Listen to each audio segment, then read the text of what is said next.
What would you do if you found $20 million in cash and no one else was supposed to know?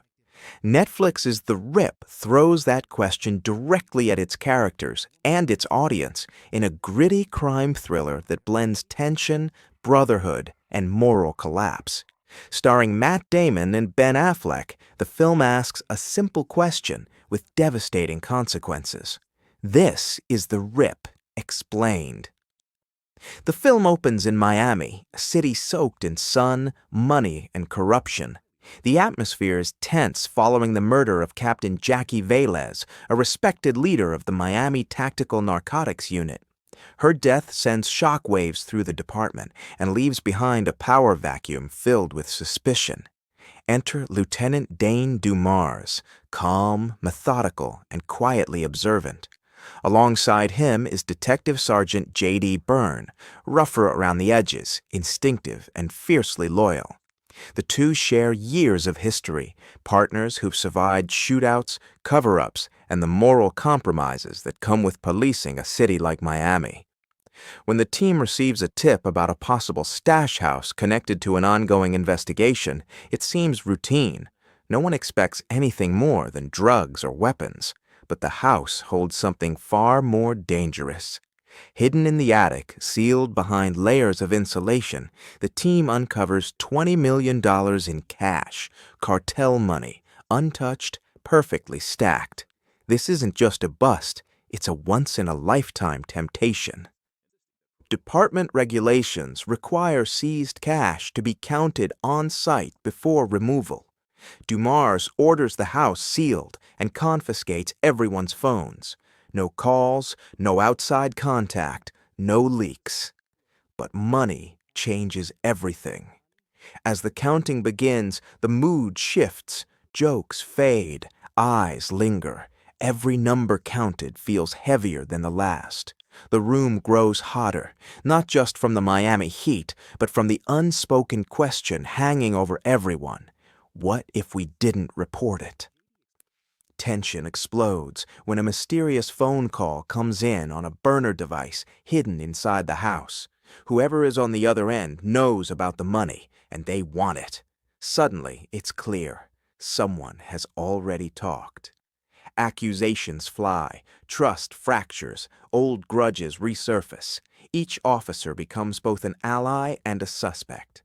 Dumars keeps control outwardly, but Byrne begins to question everything, including his partner. Outside, unknown forces begin closing in. Inside, paranoia spreads like infection. The money is no longer a prize, it's a liability. As pressure mounts, Dumars pieces together the truth.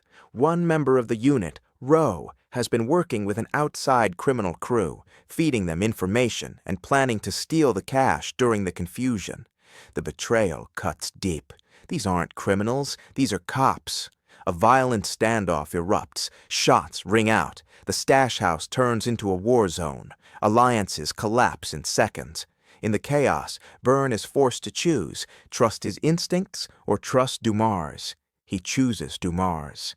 Together they survive the ambush, but the damage is done. The unit is broken, and the money still hasn't been secured. What Byrne and the audience finally learns is the film's biggest reveal. Dumars has been playing a long game. The sealed house, the isolation, the delay. It wasn't greed, it was a trap. Dumars suspected corruption long before the stash house. The money wasn't the objective, exposure was. By letting temptation do the work, he forced the traitors to reveal themselves. During a high-stakes chase through Miami's streets, the corrupt officers and criminal crew are taken down. The real cash is recovered. The truth finally surfaces. But justice comes at a cost. As dawn breaks, Dumars and Byrne stand together, exhausted, bruised, and changed. The department arrests its own. The investigation into Captain Velez's murder finally moves forward. Officially, the system works. Unofficially, both men know the truth. The line between right and wrong is thinner than anyone wants to admit. Their bond survives, but it's no longer innocent. They've seen what loyalty looks like when tested by power and money, and it will never leave them. It asks whether good people stay good when the rules disappear, whether loyalty is real or conditional, and whether justice can exist in a system built on compromise. The money was never the danger. What it revealed was.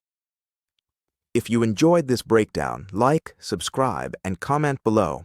Would you have reported the money or taken the risk?